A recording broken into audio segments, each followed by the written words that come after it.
of putting it is if we could aggregate our production into a common purpose, then there would be less of a need for total distribution, right? But that's sort of, but we don't have a common purpose, and that's why we don't. So it's an interesting challenge. Yeah. So it's a game theory problem. Thank you very much. That was Yeah. incredible. Thank you. Yeah.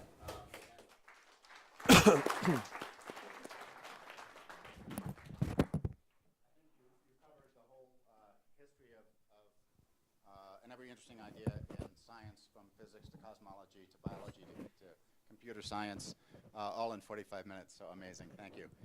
I have to quickly mention the way that we were introduced to David.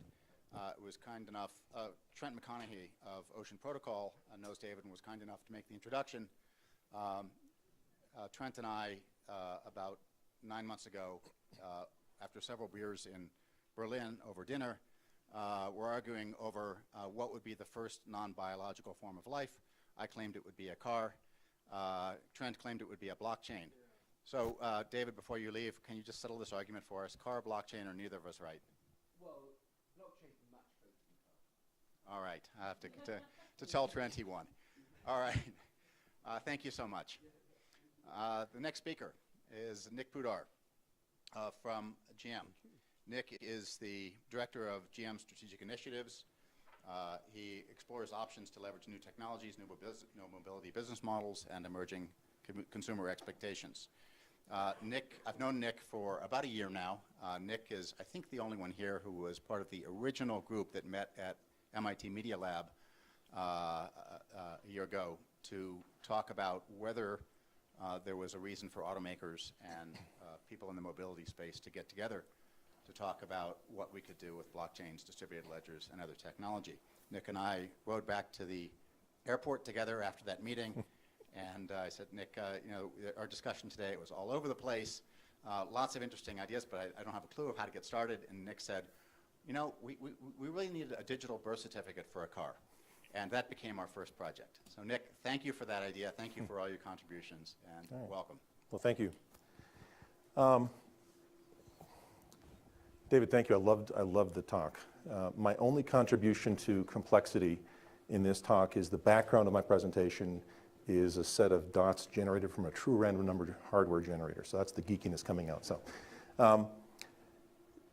So I do believe this. I do believe that blockchain can enhance the future of mobility. I first got into the sort of blockchain cryptocurrency space about 6 years ago, and I was afraid to talk about it inside the company for the first 3 or 4 years because it was just a little over the edge when it comes to strategy.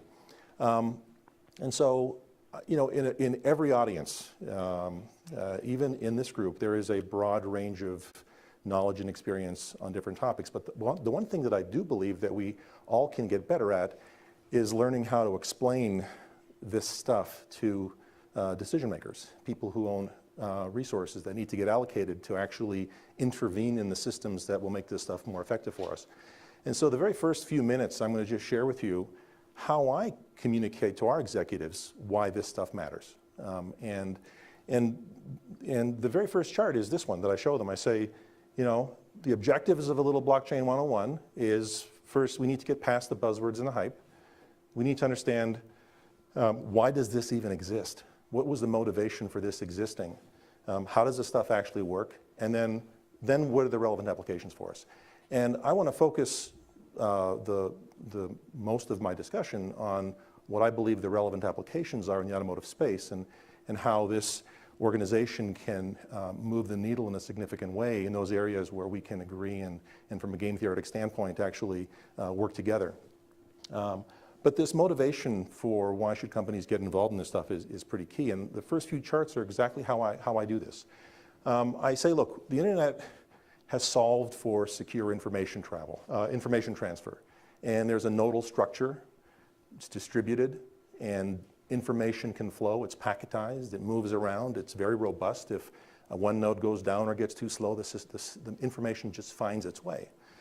But the designers of the internet always believed that there was going to be a way in which we can actually transfer digital assets across this same system. And up until Bitcoin was invented, there wasn't really a practical way.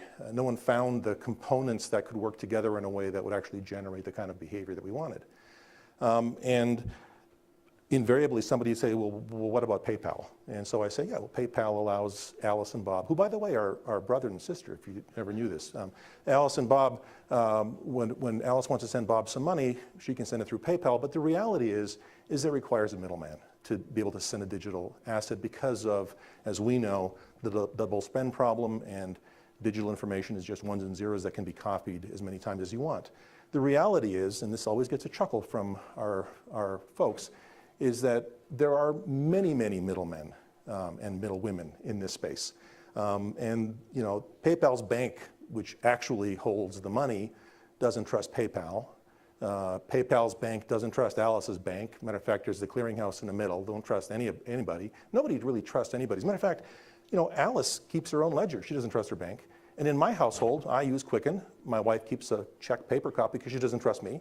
You know, so the system just has all this energy and effort and security and layers of synchronization and auditing and sort of error correction. And there's a huge burden of cost and energy and friction in this process, which, while that one transfer on PayPal feels instantaneous, you know, it takes days and days and days to actually get the money out if you want to get the money out. Imagine, and this is the chart that helps people get past that notion of how this stuff works. Imagine if this ledger could exist so that it synchronized itself all the time, so that when Alice makes a database change, when she adds a new entry in her database, that this network, this internet of nodes, synchronizes Bob's copy, and his copy instantaneously has the information, and now he has the money. If this could exist, then you know, we would be able to actually transfer digital assets. But and that is really what blockchain is all about. It is a database, but it has some superpowers, and those superpowers are that it autonomously synchronizes across the network, you know, almost instantaneously. But as we know, there's you know, different delays between confirmation and finality. And it's append only, and these superpowers allow it to be open, distributed, trustless, permissionless, and all those good properties that we like about how the governance can work. And the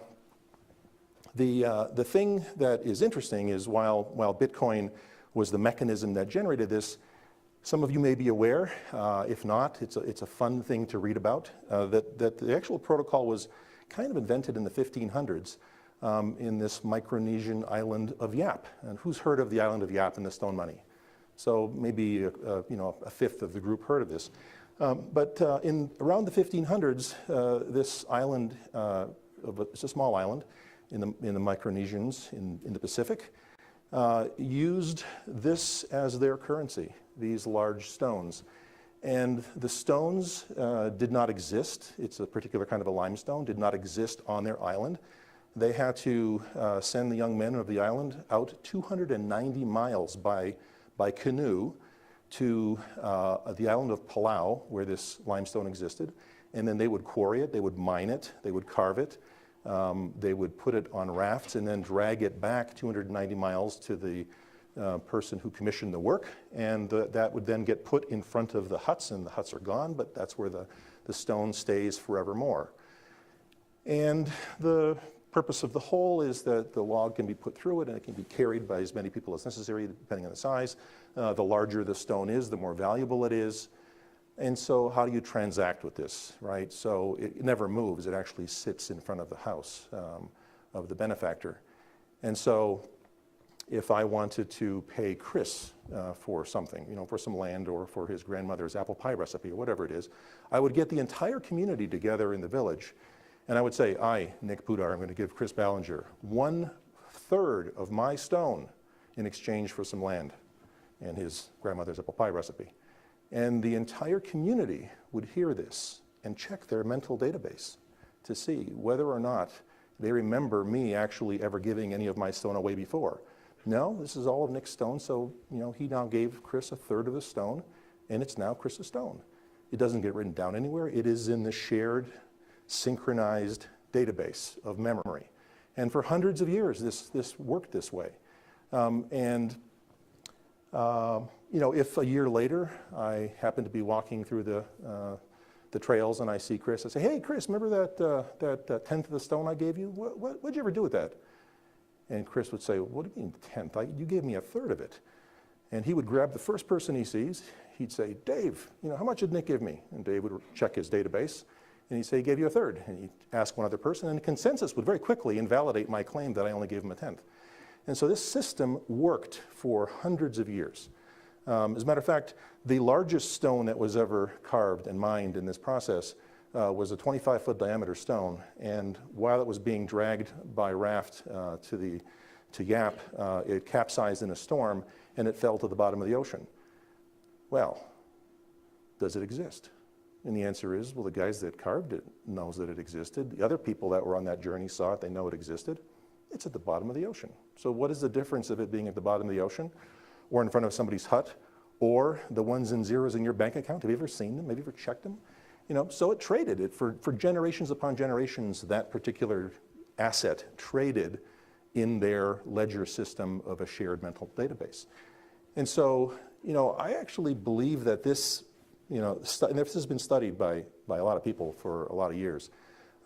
One quick story, I realize it's going to take another moment to tell, but this island has been owned by different countries over the years, and it was owned by the Germans in the early 1900s. And the Germans wanted to treat this as a logistics location. They wanted the roads to be fixed. And so they told the Yapese to please fix the roads, you know, actually fix your little trails. We want real roads. And the Yapese said, no, we're not interested. We have everything we need. We don't want to do that.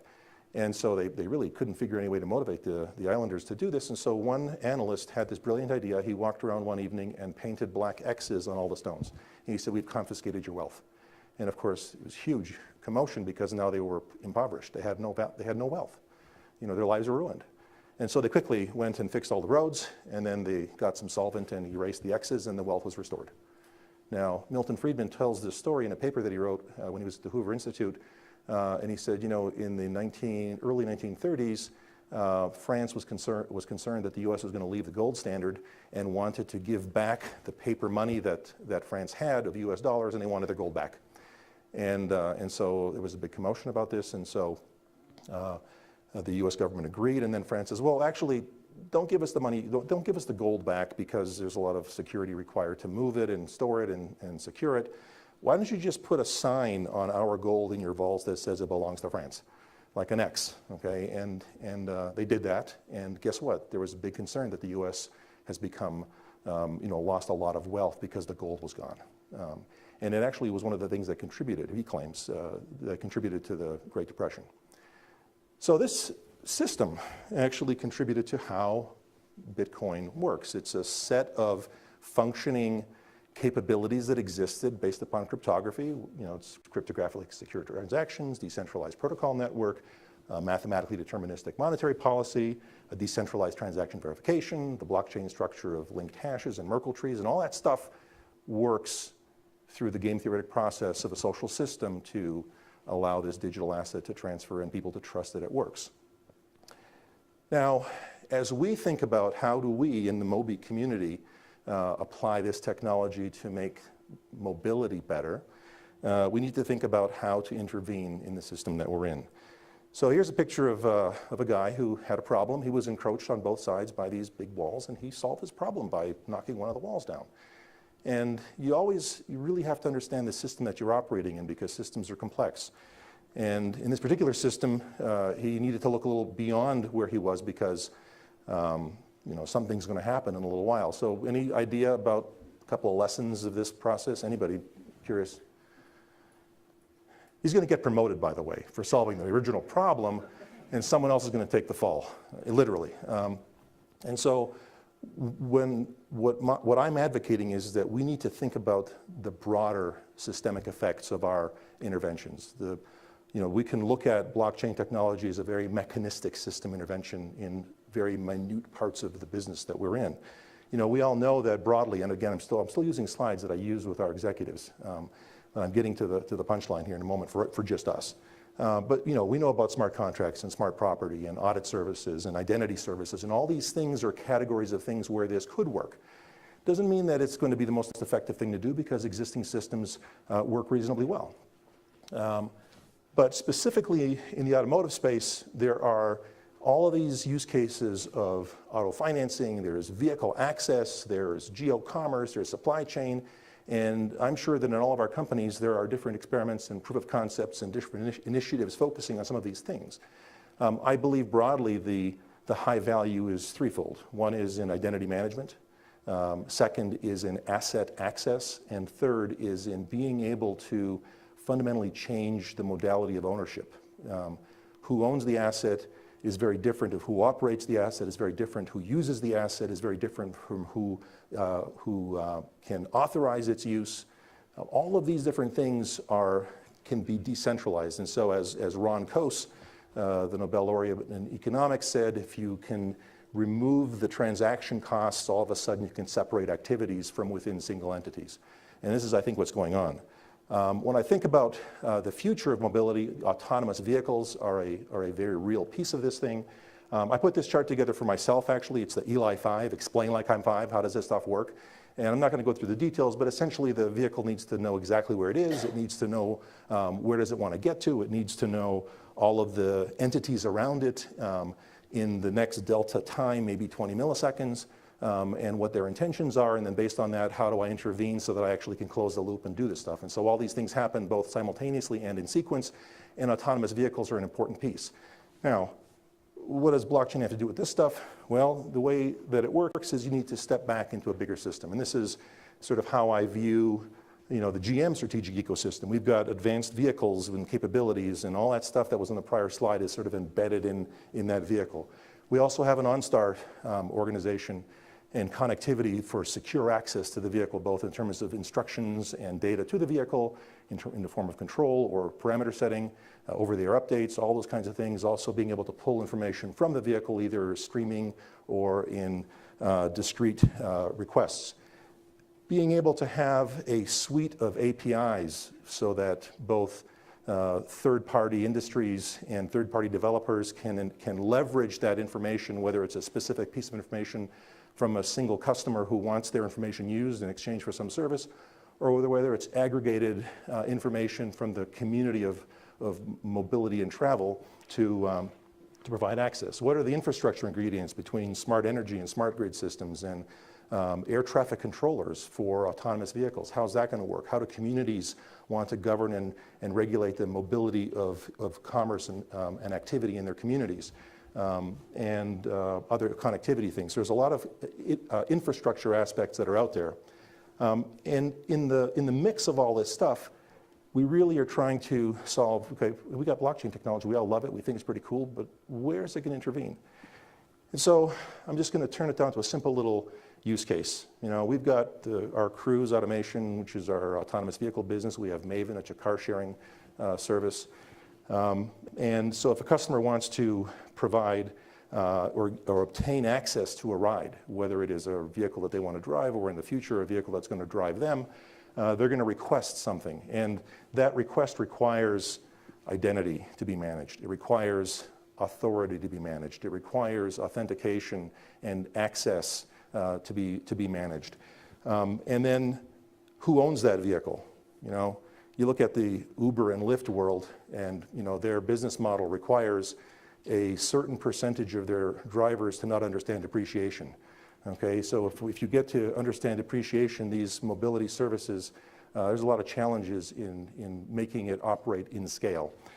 And so how the authority, access, asset, payment mechanisms, revenue share to a different ownership structure, how all that stuff works, I think blockchain technology can play a big role in removing friction in a way that we can stitch together solutions in an experimental way.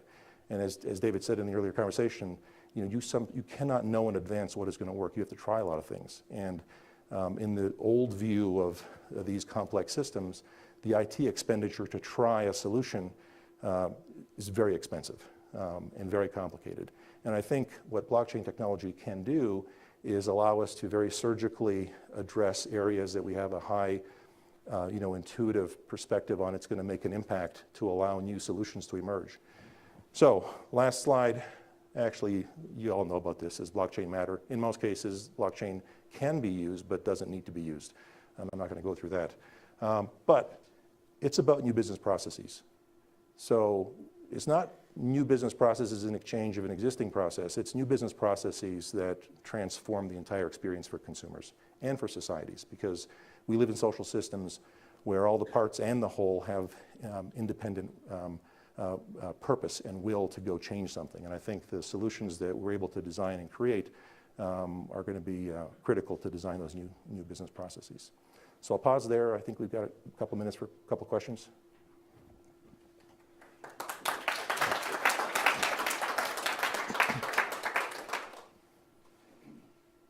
Way in the back. My name's Rahul with Testament. Thanks. Is it on? Okay. I have a question just regarding to what you think the trends are on the vehicle data. Like, is that going to be made open by the OEMs in general, or is that going to be kind of locked down and you have to apply and pay and this and that before it becomes available? And I don't know if you can speak for either GM or just the industry at large where you see things headed there. So it's a very complex question. There's issues of privacy. There's issues of who owns the data. We believe the customer owns the data. The customer would like to, there are going to be instances where sharing their information in an opt-in way and provide that authorization is critical. I'll give you a simple example. Everybody knows about different insurance models, and if you're a safe driver, you'd like to be able to share your information.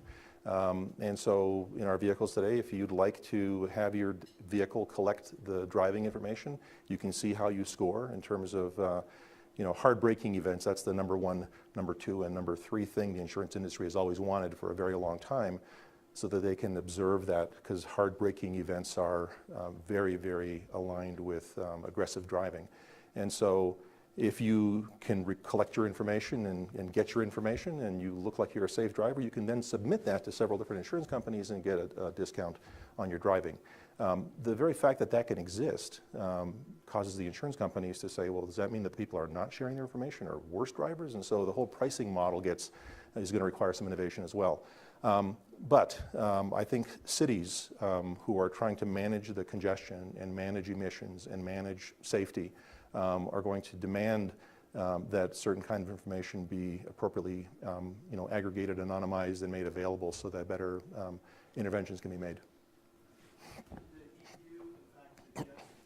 Microphone, please. Yeah. I think the EU suggested an industrial data type and industrial data ownership, in fact, along with the GDPR. So it may be quite possible that a machine owns the data, or the company that owns the machine owns the data. These are emerging issues, yes, correct. Another question over here? I'm just curious about sentiment. Well, while you're talking and communicating this to these key decision makers, what's the feedback? Is it generally scrutiny? Is it excitement? Do they feel like this is an area to double down on? I'm just curious about the sentiment across the board, because it's nascent. So I can speak for inside GM, what the journey that we've been on. Kind of started to talk about this stuff 2 years ago. We were able to scrounge together a small little group of people who were passionate about this stuff to do a little proof of concept to demonstrate that it can be applied in a certain part of our business. And it turned out that the little proof of concept that we built was built in about 1/10 the time, and it had much more sophistication than the alternative methods that existed. And so there was a little more growing interest in it. The hype in the community helped people be more aware. And where we are now, we have a center of excellence inside the company. We have a chief blockchain architect. We've got several initiatives that are underway. The corporate CIO is personally engaged in making sure that it's being applied in the right way. So, we see this as a very, very important tool in the toolbox. I'm one who never likes to say, hey, I've got a hammer, let me go look for some nails. But sometimes there is a new tool that somebody develops that is so versatile and can be applied in so many different ways, you owe it to yourself to understand, to know when it's appropriate to use. And so, I always tell people the fundamental value of blockchain technology is as it evolves, it is going to become significantly cheaper and significantly more secure in doing transactions. And because of that, we are going to pursue applying it in the right place. And people buy into that. Okay, all right, thank you.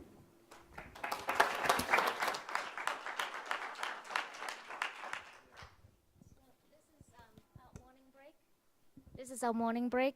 Please come back at 10:30, 20 minutes from now, and we have to start sharp. So, thank you.